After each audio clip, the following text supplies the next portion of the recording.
Salut les petits pillous, aujourd'hui on se retrouve sur le dossier qu'on était allé voir la semaine dernière. Je vous avais promis, je ne sais pas ce que ce sont des chasseurs, je vous avais promis qu'on ferait l'analyse euh, du solivage et le calcul du plancher. Je vous le rappelle, sur ce dossier, on est sur une ossature bois, totalement en bois, hein, donc on a un travail qui est plutôt pas mal fait de la part des charpentiers. Alors, juste un truc quand même, je suis quand même dans la vulgarisation, les mecs, ok. Donc, je fais exprès de ne pas nommer systématiquement des termes trop techniques parce que ce n'est pas que je ne les connais pas, soyons sérieux 2 minutes, quoi. C'est juste qu'on est dans de la vulgarisation, je ne vais pas non plus rentrer sur des cours qui vont durer 4 heures et expliquer la différence entre une fiche et une contre-fiche. Bon, ça, globalement, on s'en fout. Là, ce qui nous intéresse aujourd'hui, là, c'est le solivage, le calcul du solivage. On va travailler là-dessus et on va travailler ensemble. Ça va permettre également aussi de nous remémorer un peu nos cours, hein, pour ceux qui ont fait des cours en résistance des matériaux et en dimensionnement des ouvrages. Et puis je pense que c'est bon pour tout le monde aussi, un peu de rentrer dans ce domaine-là. Allez les petits gars, ce qui nous intéresse aujourd'hui, déjà, c'est le franchissement. Donc on a 4 mètres. On a 4 mètres de franchissement, de portée d'une solive sur le premier point d'appui, qui est le talon dont je vous avais parlé, l'épaulement ici. Hein. Voilà, jusqu'à l'épaulement qui est ici. Voilà. On a dit 4 mètres, 4 mètres de portée. On va calculer, on a dit, le solivage. Et on voit bien qu'ici, on a le chevêtre ici, qui a été doublé. Voilà, les solives ont été doublées pour recevoir le chevêtre. On sait qu'on a un anthrax ici de 40 cm. Je sais pas, vous voyez le petit point rouge. On sait qu'on a un anthrax ici de 40 cm entre les solives. On sait que les solives font 24 cm de hauteur, tout simplement parce que cette poutre ici, là, elle fait 30 cm de hauteur, et ici on a un 6, 8. Aujourd'hui, on va se cantonner au calcul de solivage. On calculera la poutraison porteuse maîtresse dans une seconde vidéo parce que je ne veux pas tout mélanger. Donc sur ce calcul de solivage, on va faire court, on va faire simple. Et je vous le rappelle, gros disclaimer, ce que nous faisons ici, si vous voulez faire quelque chose de pérenne, vous devez le faire passer par un bureau d'études. Hein. Autant que nous sommes sur YouTube, vous en tant que lecteur, on n'est pas à l'abri de commettre des erreurs. On n'est pas bureau d'études, on n'est pas ingénieur. Moi, j'essaye de vous offrir une plage de vulgarisation la plus simple possible, de la même manière qu'on ne va pas rentrer dans les termes trop techniques, parce que je vois déjà les commentaires arriver, donc la masse, les kilos, le poids, tout ça, on est tous d'accord, on ne va pas rentrer dans ce détail-là, parce que je sais que vous allez quitter la vidéo au bout de 5 minutes, et voilà, et c'est pas intéressant. Si vous voulez rentrer véritablement dans les détails, il existe un grand nombre de vidéos sur YouTube pour expliquer ce que c'est que la différence entre le poids et la masse, et ainsi de suite. Aujourd'hui, on s'en fout, on va tout mélanger, la question n'est pas là. Ce qui vous intéresse, c'est d'aller droit au but, c'est le calcul de solivage. C'est ce qu'on va faire ensemble, je vous l'avais promis. Maintenant, ce qu'on va faire, c'est qu'on va faire un calcul de solivage à partir d'un chantier existant. Il n'y a rien de plus simple et de plus clair que de voir en live comment on vérifie la bande de chargement, la flèche, et ainsi de suite. On va revenir sur des éléments simples déjà. On va parler de charge d'exploitation. La charge d'exploitation, c'est l'ensemble de tout le poids ou la masse, comme vous voulez, qui est appliqué sur un support quelconque. Donc, la charge d'exploitation, elle est différente si on est sur une maison individuelle, si on est dans des bureaux ou si on est, par exemple, sur des gradins de concert. Pensez bien que les règles de sécurité, les Eurocodes notamment, obligent à calculer avec une grande marge de sécurité les charges d'exploitation selon la destination des locaux. On va essayer de comprendre ce que c'est que la charge d'exploitation, mais très rapidement, quelques secondes. C'est le poids de l'ensemble, la masse de l'ensemble des éléments qui vont être appliqués sur un support. Ça veut dire que moi, par exemple, ben je fais partie des charges d'exploitation. Voilà. Et si je suis avec deux copains, eh ben, tous les trois, moi je fais 96 kg, imaginons que mes copains fassent 100 kg, on a 300 kg, il faut qu'on puisse tenir sur 1 m². Mais la charge d'exploitation, ça peut être aussi une photocopieuse, ça peut être aussi une table, ça peut être aussi un buffet, une armoire. Donc vous prenez ça, vous le mettez dans un coin, c'est ce qu'on appelle les charges d'exploitation. Alors ça, vous le mettez dans un coin et vous le gardez précieusement parce que ça va nous permettre de vérifier notre bande de chargement, de calculer si chaque solive va supporter 80, 90, 100, 110 kg. Voilà. La charge d'exploitation, elle est la charge totale, excusez-moi, donc la charge d'exploitation plus le poids propre des matériaux, plus le coefficient de sécurité, mais dans cette vidéo, je ne vais pas y revenir, elle se calcule en surfacique, voilà, surface, en mètres carrés. Mais le problème, c'est qu'une solive, elle supporte un poids au mètre linéaire, en linéaire, puisque vous avez plusieurs solives qui vont supporter un poids au mètre carré, mais chaque solive va devoir supporter un poids au mètre linéaire, donc c'est ce qu'on appelle la charge linéique. La charge totale, c'est-à-dire la charge d'exploitation plus le poids propre des matériaux, en surface, mètre carré, qu'on va transformer en charge linéique pour calculer le poids que supporte chaque solive sur une longueur de 1 mètre. Ça va nous permettre de calculer l'anthrax des solives, la répartition, si vous voulez, des solives par rapport à la section des solives. Okay. Donc sur ce bureau, puisque ce sont des bureaux, on est parti sur 300 kg au mètre carré, auquel on calcule large, auquel on rajoute 50 kg de charge des matériaux, poids propre des matériaux. Ça nous fait 350 kg. Maintenant, on sait et on le voit que nos solives sont anthraxées, on l'a vérifié dans la vidéo précédente, à 40 cm. 40 cm. On va garder ça à l'esprit parce que c'est ce coefficient qui va nous permettre de diviser la masse pour trouver la charge totale au mètre carré, pour trouver la charge linéique. Ok, donc on a toutes ces données en tête. Je vais essayer de les réécrire là quelque part ici, en haut à gauche ou en haut à droite. Donc selon ce calcul, alors là on le fait rapidement, et je vais vous donner le lien pour faire le calcul directement sur le magazine, comme ça vous pourrez le faire, vous pourrez vous entraîner à le faire vous-même. Ok, donc là, on a déjà les éléments de base pour commencer à faire notre calcul. Donc on a une charge d'exploitation de 3 kN, 300 kg. On a une charge permanente des matériaux qu'on a positionné à 50 kg. Ça nous fait 350 kg au mètre carré, donc 3,5 kN mètre carré. On sait que nos anthrax sont de 40. Nos solives sont anthraxées de 40. D'accord ? Donc on va tout simplement prendre cette charge totale, 3,5 kN, qui est en mètre carré, et on va le multiplier par 0,40, c'est-à-dire l'anthrax de nos solives. Ça va nous donner un chiffre, et ce chiffre va être très important. On sera à 1,4 kN au mètre linéaire. On n'est plus en mètre carré. Donc ça fait 140 kg au mètre linéaire que devra supporter chacune des solives.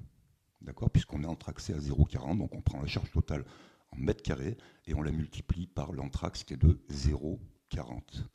Et ça nous donne la charge que chaque solive va devoir supporter. Résultat, chaque solive va devoir supporter 140 kg au mètre linéaire. Ok, donc ce qu'on vient de faire là, c'est ce qu'on appelle la bande de chargement. Souvenez-vous-en, parce que la bande de chargement, on peut l'utiliser aussi bien pour une mezzanine, mais on peut l'utiliser aussi bien quand on fait des calculs de chevrons, par exemple, en toiture, ou de solivage ou de panne en toiture. Donc rappelez-vous bien, la bande de chargement, c'est très important, c'est ce que nous venons de calculer, et nous en aurons besoin dans la prochaine vidéo, dans laquelle on va calculer clairement la flexion, le moment quadratique, donc véritablement le calcul de flexion d'une poutre avec une charge répartie pour l'instant. Et on fera une autre vidéo un peu plus loin. Donc là, on vient de calculer la bande de chargement. Cette bande de chargement, elle nous dit que nous avons une charge appliquée de 140 kg au mètre linéaire.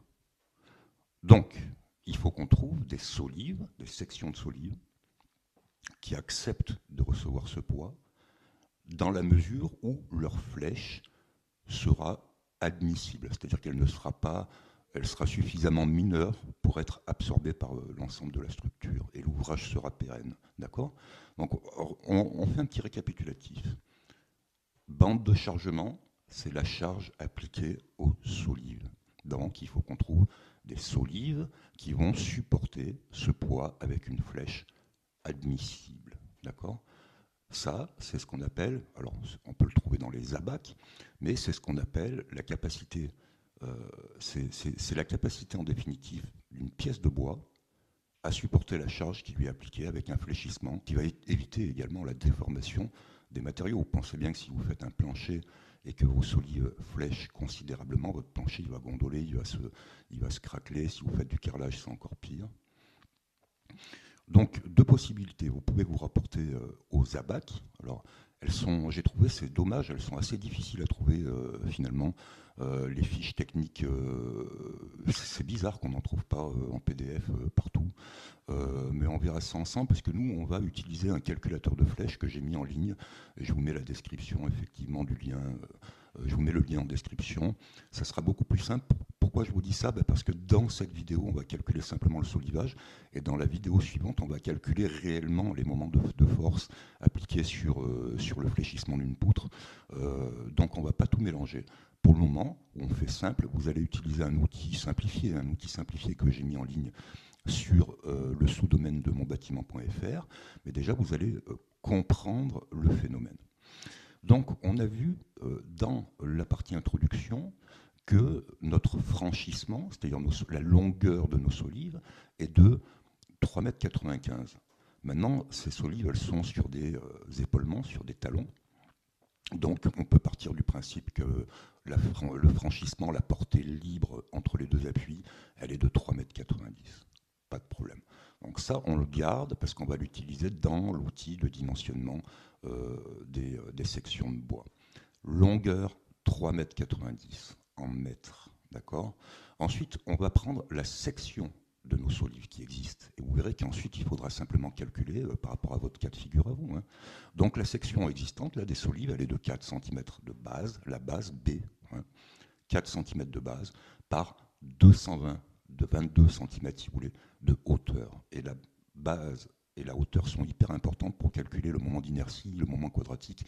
Donc ça, c'est ce qu'on verra dans la prochaine vidéo. Pour l'instant, on va le faire en ligne, tout simplement. Vous embêtez, vous ne tracassez pas, hein, d'accord? N'allez pas vous mettre des calculs trop compliqués dans la tête. On a la longueur, 3,90 m. On a la largeur de la section de poutre, 40, donc 4 cm, 40 mm. On a la hauteur, 220 mm, 22 cm. Et on a l'anthrax, d'accord? On sait que chacune des poutres va devoir supporter 140 kg au mètre linéaire. Eh bien, vous allez dans l'outil et vous renseignez ces éléments dans mon outil. La chose qui va nous manquer là, c'est effectivement la classe de bois. Donc là, c'est du sapin d'une bonne classe. Alors, les classes de bois, ça, vous le voyez quand vous achetez vos bois de solivage. C'est obligatoire. C'est une mention qui est obligatoire. Donc, plus vous avez un solivage propre, entre guillemets, plus vous avez une classe élevée. Donc, il n'y a pas beaucoup de nœuds. Les tresses sont correctement répartis sur la pièce de bois. On est sur des bois qui sont choisis dans la grume. Et ça donne la classe de bois. Après, on a des classes supérieures si on passe par exemple sur du lamellé collé ou des choses comme ça. Nous, on va rester sur du sapin traditionnel, le plus bois de solivage de base, on va dire. Donc, on est sur une classe C18 ou C24, peu importe. Et on sait que cette classe-là, elle correspond à un module d'élasticité. L'élasticité, pour pas trop s'embêter, je vous ai mis la liste en bas de l'outil de vérification de flèches. Donc vous embêtez pas, nous on va prendre entre 10 000 et 11 000 pour faire simple, hein, tout simplement.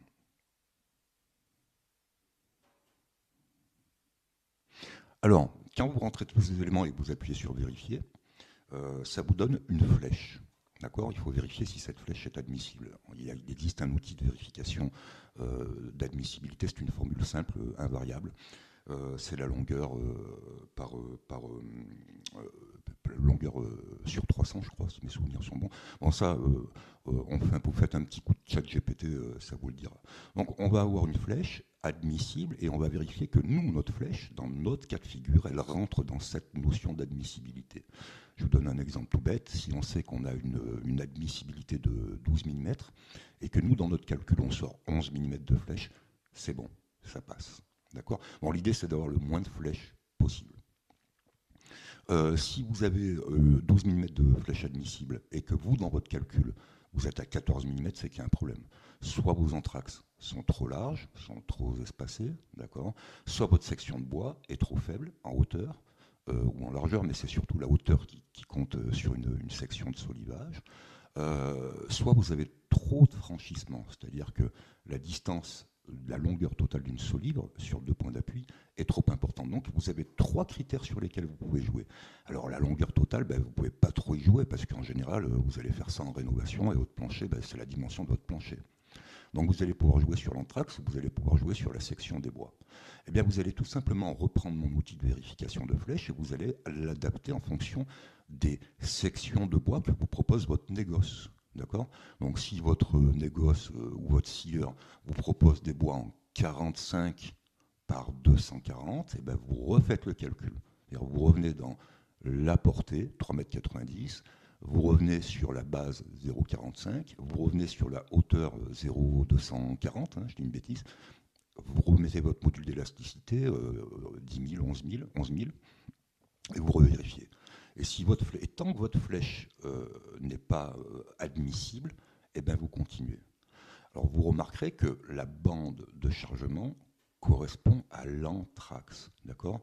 Donc si vous anthraxez plus, votre bande de chargement sera plus importante. Si vous anthraxez moins, votre bande de chargement sera moins importante.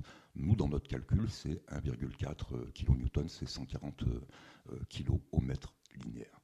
Donc vous allez pouvoir jouer sur ces 3 éléments-là. Donc nous, on vérifie, et là, on a vérifié qu'effectivement, sur 3,90 m de portée, avec un anthrax de 40, avec une base de 40, une hauteur de 220, ça passe. On a une flèche qui est de 11 mm environ, alors que la flèche admissible est normalement de 12 mm. Ça passe, on ne se pose pas plus de questions, sachant qu'on est sur des charges d'exploitation importantes. J'ai grossi le trait. D'accord, chez vous, sur une maison traditionnelle où vous ne recevez pas du public, la flèche sera on pourra mieux jouer en fait sur cet élément-là, mais le problème c'est qu'après ça risque de créer un inconfort. Donc restez quand même sur des flèches admissibles les plus faibles possibles. Et enfin, vous avez les entretoises. Alors pourquoi je ne parle pas beaucoup des entretoises ? Parce que ça c'est pareil, il y a 2 écoles et ça fait polémique un peu les entretoises. Moi j'utilise les entretoises dans une construction pour éviter le flambement des bois. Je ne l'utilise pas pour rigidifier, c'est-à-dire que je n'utilise pas les entretoises pour limiter la flèche, parce que une entretoise, ça va limiter la flèche peut-être de 5% à peine. Donc c'est-à-dire que là, dans ce cas-là, les entretoises vont nous permettre de gagner peut-être 0,5, à peine 0,5 mm. Donc ça n'a pas d'incidence. Il vaut mieux jouer sur les anthrax et sur la section de poutraison, de solivage, plutôt que de s'amuser à rajouter des... Quand vous rajoutez des entretoises pour limiter le phénomène de flottement, le phénomène de flèche, c'est que vous êtes déjà mal parti, quoi. C'est que c'est déjà trop tard, d'accord ? Allez, petit récapitulatif. J'espère que j'ai été clair. Je suis brouillon parce que j'écris pas mes textes. Quand je regarde, là, je regarde si ça enregistre correctement. Allez, petit récapitulatif. On a la charge totale d'exploitation. Charge totale d'exploitation qui est composée de la charge d'exploitation traditionnelle, les bureaux, les imprimantes, les machins, plus le poids propre du bois. Ensuite, on a transféré cette charge en mètres carrés. On l'a convertie en mètres linéaires, c'est-à-dire la charge linéique qui s'applique au droit de chaque solive. Pour faire ça, on a utilisé l'anthrax des solives uniquement. Pour l'instant, la section n'a aucun intérêt. C'est l'anthrax uniquement des solives. Donc on a divisé la charge totale, on a multiplié la charge totale par l'anthrax des solives de 0,40 et ça nous a donné 140 kg au mètre linéaire.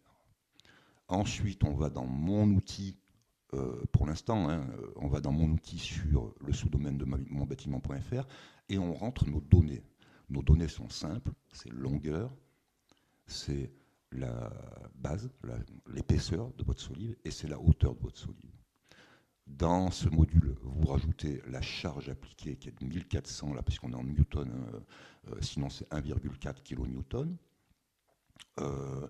140 km, 140, oula, je dis n'importe quoi, voilà. Euh, Ça nous a donné une flèche. Si cette flèche correspond à la section des bois qui nous est proposée par notre négoce ou par les abacs, si vous arrivez à trouver les abacs, vous pouvez acheter le bois, il n'y a pas de problème, et vous pouvez le poser. Si ça ne correspond pas, il faudra jouer sur vos centrax. 40, c'est très faible. Hein, voilà, si vous arrivez à 30 d'anthrax, c'est qu'il y a un vrai problème.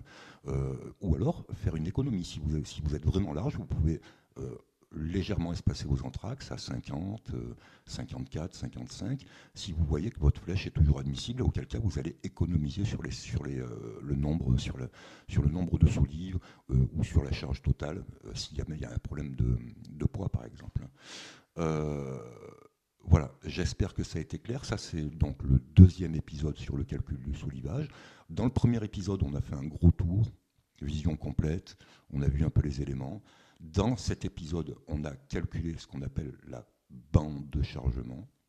Et dans le troisième épisode, et là on a calculé rapidement la flèche d'une solive.